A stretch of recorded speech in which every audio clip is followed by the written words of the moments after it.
प्रभु श्री जगन्नाथ पुरी को आसिले केमिति प्रभुंक देह अधा गोड़ा हेला केमिति केमिति नीलमाधवरु प्रभु जगन्नाथंकर हेला विग्रह प्रतिष्ठा। आसंतु जानिबा महाप्रभुंकर एही अलौकिक कथा। महाप्रभु जगन्नाथंकर गुप्त रहस्य। मध्य भारत रे इंद्रद्युम्न नामक एक राजा रहुतिले। तांकर राज्यर नाम थिला अवंती, जे कि भगवान विष्णुंकर बड़ भक्त थिले। से सदा सर्वदा भगवान विष्णुंकर दर्शनाभिलाषी थिले। थरे गोटिए ऋषि तांकर राजा उवास को भ्रमण सकाशे आसीथिले एवं राजा को प्रभु विष्णु अर्थात नीलमाधव जगन्नाथंकर संधान विषय रे गुप्त मंत्रणा दे कहिथिले जे हे राजा, ओडिशा रे भगवान विष्णुंकर भव्य रूप प्रभु नीलमाधव को पूजा करा जाउची, किंतु ओडिशा रे केउ जगह प्रभु को पूजा करा जाउची ताहा आपण को संधान करबा को हेबो। यह सब शुणी राजा अत्यंत खुशी हो गले एवं आदेश देले मंत्रिमंडल को। कहले ओडिशा प्रदेशर चारि दिग को चारि प्रकार उच्च मस्तिष्क विचक्षण बुद्धिधारी व्यक्ति विशेष को पठै दिया जाऊ। सेमाने प्रभु नीलमाधवंकर संधान खोजिकी मते आनी जणैबे। यह शुणी चारि दिग को चारि प्रकार लोगों को संधान निमंते पठै दिया गला। ओडिशार पूर्व दिग को अवंती राज्यर मुख्य पुजारी भाई विद्यापति को नियुक्ति करी पठा जाइथिला। विद्यापति बाहरी पड़िले प्रभु नीलमाधव अर्थात जगन्नाथंकर संधान निमंते। ओडिशार पूर्व भागरे से जेतेबेले संधान करुथिले, एमिति जंगल रास्ता देई गला बेले से गोटिए दिव्य सुंदरी नारी को भेटिले। देखिले सेही नारीटी ता संगिनी मानक सहित फूल तोलिबा पई जंगल को आसीथांती। जेतेबेले से सेही नारीटी को परिचय पचारिले, सेही नारीटी कहिले मु हेउची एई जंगलर मुखिया विश्वावसु सबरर एकमात्र पुत्री, मो नाम हैला ललिता। एमाने हेउचंती मोर बंधु माने। आम्भे एई जंगल को फूल तोलिबा पई आसीछु। एमिति अनेक कथावार्ता हेबा मध्यरे विद्यापतिंक मनरे जाग्रत हैला ललितांक पई प्रेम भाव। विद्यापति सेई जंगल रे किछि दिन रहिले। सेही समय रे से ललिता को प्रेम विवाह मध्य कले। एमिति जंगल रे अनेक दिन अतिबाहित करिबा परे जंगलर लोक माने विद्यापति को भरोसा करिबा को लागिले। एमिति पुणी अनेक दिन गला। दिने विद्यापति देखिले एक विचित्र दृश्य।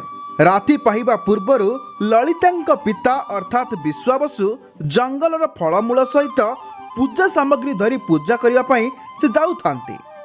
यह सब देखी मने आश्चर्य सृष्टि हैला विद्यापतिंकर।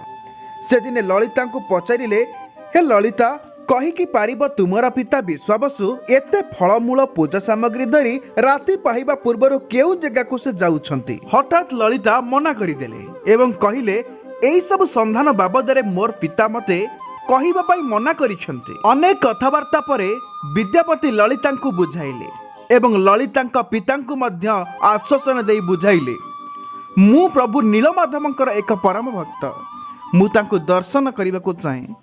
शेषरे विद्यापतिंक अनुरोध को रक्षा करी ललिता एवं तांको पिता विश्वावसु से जंगलर गुप्त गुंफा भितरे रहुतिबा प्रभु नीलमाधवंक संधान विषय रे विश्वावसु विद्यापति को जणाइथिले एवं कहिले, आसंता काली प्रभाते मु तुमको सेई जगह को नेकी जीबी, किंतु गोटिए शर्तरे।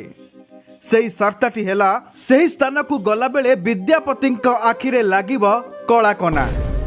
प्रभु नीलमाधव को दर्शन करिबा परे फेरिबा बाटरे मध्य तांक आखिरे लागिब कलाकना। एमिति सुनी विद्यापति अति खुशी होई आसंता प्रभाते बाहरी पड़िले। सेही गुप्त गुंफा मध्य को सेठाको गले। प्रभु नीलमाधव को दर्शन कले। प्रभु को दर्शन करे करुणा लाभ कले एवं पुणी कलाकना बांधी घर को फेरी आसिले। एमिति अनेक दिन गला। एपटे राजा इंद्रद्युम्न मास मास वर्ष वर्ष पूरी गला, किंतु प्रभु नीलमाधव को न पाइथिबारु चिंता मग्न होई बसी थांती। ठीक एही समय रे विद्यापति प्रवेश करंती राजगृह मध्य को एवं प्रभु नीलमाधवंकर संधान विषय रे बखाणु थांती राजा इंद्रद्युम्न को। राजा को कहिले, हे राजा इंद्रद्युम्न, ओडिशार पूर्व भागरे घोर जंगल मध्यरे प्रभु नीलमाधवंक रूपरे प्रभु विष्णु पूजा पाउछंती। एतिकी शुणी राजा इंद्रद्युम्न अति खुशी होई कहिले नकरी आउ काल विलंब बाहरी पड़ एबे आम्भे जिबा सेई घोर जंगलर से गुप्त गुंफा मध्यको। एमिति कथाबार्ता परे से दुहे बाहरी पड़िले जंगलर सेई गुप्त गुंफा मध्यको।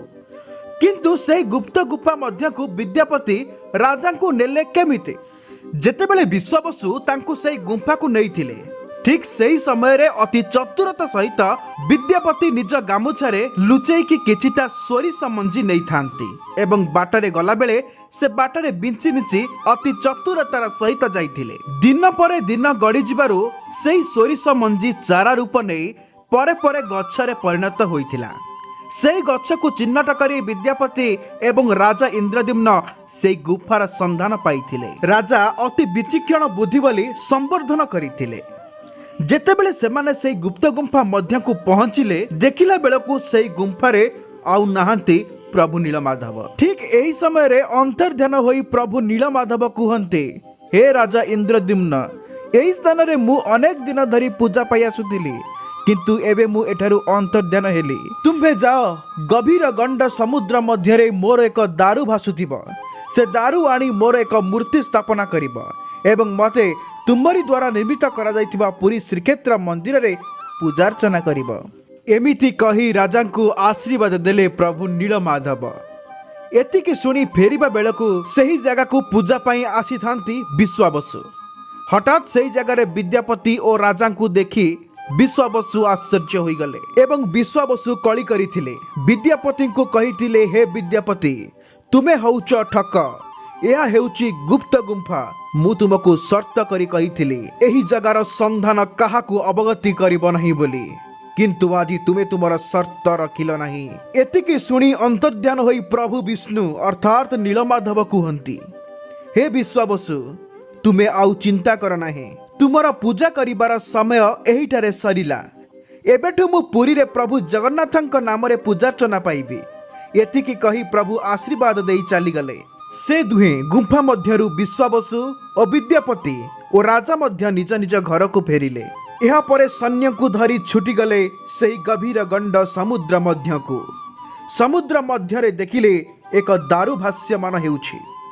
से दारु को आनी अनेक कारीगर को प्रभु जगन्नाथंक विग्रह निर्माण पाई आदेश देले। हेले कौनसी कारीगर सेई काठ को कौनसी प्रकार मूर्ति तैयारी करिबार यंत्र लगाई पारिले नहीं। बड़ बड़ कारीगर मान मध्य सेई काठ को छुई मध्य पारिले नहीं। शेषरे मुंडरे हाथ देई चिंतारे मग्न होई राजा सिंहासन रे मंत्रिमंडल को उत्तम कारीगर संधान बाबद रे विचार करुथांती। ठीक एही समय रे एक जोगी बेशरे एक कारीगर बेशरे बहु दूर दूरांतरु एक बुढ़ा रूप रे प्रभु विश्वकर्मा आसी राजांक राजउवास प्रांगण रे प्रवेश कले। ठीक एही समय रे राजा तांकु पचारुथांती, हे जोगी, हे कारीगर, तुमे किए एवं एठाकु काहीकि आसीछ? एतिकी शुणी से कारीगर कहिले, मु अति दूर दूरांतरु आसीछि प्रभु मानकर विग्रह निर्माण करे। एतिकी शुणी राजा अति आनंद सहित से बुढ़ाटी को आलिंगन करी कहिले, करिकी पारिब निर्माण प्रभु नीलमाधवंकर? बुढ़ाटी अर्थात विश्वकर्मा कहिले, चिंता कर नाही हे इंद्रद्युम्न राजन, आसीछि मुही निर्माण करिबी सेई भव्य मूर्ति प्रभु नीलमाधवंकर। किंतु गोटे शर्त रे, मु जेउठी प्रभुंकर निर्माण करिबी सेही स्थान को 21 दिन 21 राति धरी केही मध्य प्रवेश करिबे नाही। केवल सेही स्थान रे केवल मु एका ही रही प्रभु को निर्माण करिबी। एतिकी कही लागी पड़िले कारीगर जनक। एमिति 10 रु 15 दिन गला। राणी सेही कारीगर कोठरी को भ्रमण सकाशे आसी थांती, किंतु कौनसी शब्द रानी कान रे बाजी नथिला। से आश्चर्य होई गले एवं आश्चर्य होई राजा इंद्रद्युम्न को डाकिले एवं पचारिले, हे राजन, कारीगर हेउछंती जने वृद्ध व्यक्ति। 15 दिन हेगला ना से किछि खाइछंती ना किछि पीछंती ना किछि शब्द सुना जाउछि। आस आंबे सेई कबाटटी को खोलिकी देखिबा, तांकर भल मंद बुझिबा। ठीक एही समय रे राजा मनाकारी कुहंती, हे राणी, जेतेबेले कारीगर जनक मूर्ति निर्माण करिबा पई अवगति करिथिले एही समय रे से एक शर्त रखिथिले। से शर्तटी हेला 21 दिन 21 राति पर्यंत मते केही डाकिबे नाही कि एही कबाट केही खोलिबे नाही। यह शुणी राणी आश्चर्य होई कहिले से हेउछंती वृद्ध व्यक्ति कहू कहू कही देइथिबे तांको कथा को न धरी आस हे राजन खोलिबा सही कबाटटी को। शेषरे राजा बाध्य होई सही कबाटटी को खोलिथिले एवं कबाट खोलिला बेलକୁ देखिथिले एक आश्चर्य दृश्य। सेही दृश्यटी हेला प्रभु अधा गड़ा होइथिले। प्रभुंकर स्व शरीर थिला किंतु नथिला प्रभुंकर हाथ कि प्रभुंकर पाद। प्रभु विश्वकर्मा शर्त को न रखिथिबारु प्रभु सेही दिन अधा गड़ा होई रही गले। ठीक एही समय रे राजा कांदी कांदी प्रभु को क्षमा भिक्षा करुथांती। हे प्रभु मते क्षमा करि दियो, मु कारीगरंक शर्त रखी पारिली नहीं, एबे आपण अधा गड़ा होई रही गले। एतिकी सुनी प्रभु विष्णु अंतर्ध्यान होई गगन मार्ग रे जाई कहिले, हे राजा इंद्रद्युम्न चिंता करिबार कोनोसी विषय नहीं, तुमे जहा करिछ सब ठीक करिछ। आज तो तुमे मते एही स्थान रे प्रभु श्री जगन्नाथंक नाम रे पूजार्चना करिबा एवं एही मंदिर रे एही अंचल रे मु श्री जगन्नाथंक नाम रे पूजा पाइबी। एतिकी कही प्रभु अंतर्ध्यान होई गले। यह परे राजा इंद्रद्युम्न लागि पड़िले प्रभु जगन्नाथंकर विग्रह प्रतिष्ठा एवं मंदिर प्रतिष्ठा पाई। अति धूमधाम रे मंदिर प्रतिष्ठा हैला। प्रभु जगन्नाथंकर मध्य विग्रह प्रतिष्ठा हैला। पुरी रे भगवान जगन्नाथंकर संस्कृति परंपरा सारा भारत रे तथा देश विदेश रे ख्याति अर्जन कला।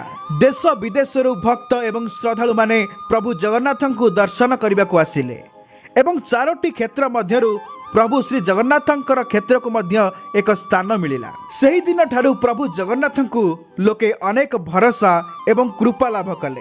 यह हेउची सेही महाप्रभु आनंद कंद सचितानंद चिन्मय घन अमृतमंत अशरण शरण कोटि कैवल्यनाथ मो कालिया शांतंकर मंदिर स्थापना और विग्रह स्थापना एवं अधा गड़ा होई जिबार गुप्त रहस्यर कथा थिला।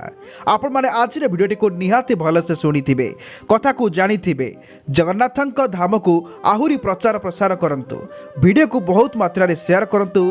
भगवानक पई अनेक लोक मानक मध्यरे भक्ति भाव आनिबा। आज वीडियोटी को आम एतिक रखा। आशा करछि आपन हृदय को आपन को वीडियोटी भल लगी वीडियोटी को लाइक करेंगे और यहीपरी वीडियो आगामी दिन में देखा चैनल को निहाती सब्सक्राइब करी बेल आइकन क्लिक करते रहूची। पुणी देखा एक सुंदर वीडियो सहित विदाय दियंतु। जय जगन्नाथ, जय जगन्नाथ।